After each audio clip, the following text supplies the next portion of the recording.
की मेन, दूसरा है ये पानी का निकासी नहीं है। ये दो मुख्य समस्या है। पिछले जो विधायक थे ये विजेंद्र चौधरी जो थे, कभी आप लोगों से मिलने आए? कभी नहीं, 4.5 साल में तो कभी हम लोग देखे नहीं। अभी चुनाव के क्या लगता है इस बार क्या पर्पस रहेगा आपका वोटिंग का? किस पर्पस से वोटिंग करिएगा? वोटिंग होगा यही कि केंद्र में जो सरकार है, चुनाव से बदलाव होगा? एकदम निश्चित रूप से होगा।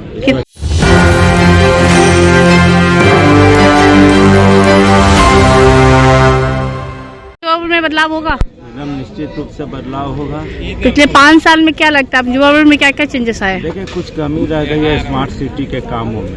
वो गति नहीं पकड़ी जो पकड़ना चाहिए था। इसका मुख्य कारण था कि हमारे व्यक्ति कैंडिडेट विजेंद्र चौधरी जी आ गए थे, लेकिन फिर जनता चाह रही कि जिसकी केंद्र में सत्ता हो वैसे विधायक को चुने कि वो फंड ला सके और त्वरित रूप से यहाँ का गति प्रदान कर सके विकास का। क्या लगता है बीजेपी आएगी तो चेंजेस आएगी? एकदम निश्चित रूप से चेंजेस आएंगे। और आज जन सैलाब उतरा था और यही साबित करने के लिए उतरा था कि फिर हम लोग यहाँ मुजफ्फरपुर की धरती पे फिर से कमल खिलाने जा रहे हैं। लग रहा है मुजफ्फरपुर में कमल खिलेगा? निश्चित रूप। मुजफ्फरपुर की मेन समस्या क्या है? देखिए, मेन समस्या एक जाम की है। आप भी आए होंगे। हाँ, मुजफ्फरपुर की मेन। दूसरा है ये पानी का निकासी नहीं है। ये दो मुख्य समस्या है। पिछले जो विधायक थे ये विजेंद्र चौधरी जो थे, कभी आप लोगों से मिलने आए? कभी नहीं, 4.5 साल में तो कभी हम लोग देखे नहीं। अभी चुनाव के क्या लगता है इस बार क्या पर्पस रहेगा आपका वोटिंग का? किस पर्पस से वोटिंग करिएगा?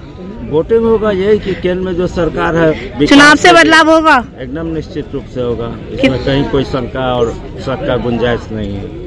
तो आपको क्या लगता है कुछ तो पिछले वाले विधायक से उन्होंने कभी मिलने नहीं आए आपसे? कभी जनता के बीच में रहे ही नहीं हो कभी।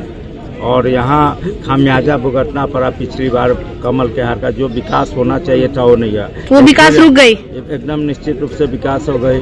आप देख रहे हैं अभी रेलवे ओवरब्रिज का निर्माण होने जा रहा है। जो रामदयालु में मेन जो सबसे बड़ी समस्या मानी जाती है, देखिए, मुख्य रूप से शहर में एंट्री पॉइंट कम, जिसके कारण मात्र देखिए, एक तो रामदयालु एक गोबर से आप देखते होंगे जाम की समस्या हो जाती है। तो एंट्री पॉइंट को बढ़ाया जाएगा कि शहर के अंदर में जो एंट्री है लोगों का सुचारू रूप से हो। चंदवारा पुल शुरू होने जा रहा है, एक और रूट मिलेगा। जाम का समस्या खारा घाट पुल पे जो लगता था उससे भी निजात मिलने वाली है जल्द ही। और सरकार बदलेगी। जो फंड रुक गया है, जो विकास के कारण इधर पैसा नहीं आया और खर्च नहीं हो पाया, उसको हमारी तो सरकार आएगी तो ये सब काम होगा? एकदम निश्चित रूप से होगा। इसमें कोई शक की बात नहीं है। और आपने देखा होगा कि जो भी विकास शहर में हुआ है सब केंद्र के फंड से हुआ है। स्थानीय विधायक का कोई योगदान नहीं रहा है यहाँ। उधर विपक्ष कह रही है कि अगर हमारी सरकार बनी तो हर घर में एक सरकारी नौकरी मिलेगी, तो इस पे आप क्या कहना चाहेंगे? संभव है। और चरवाहा विद्यालय खुलवा रहे थे, क्या स्थिति हो गया। ऐसे ऐसे योजना ला रही है जो संभव ही नहीं है। हर घर में अगर सरकारी पैसे कहाँ से आएंगे, इसका कोई दिमाग में है ही नहीं कि पैसा हम कहाँ से लाएं। जो सरकार अभी शिक्षकों का वेतन तो अच्छा काम करने के बाद लेट हो रहा है, और वहाँ कहाँ से वो सरकारी नौकरी दे देंगे?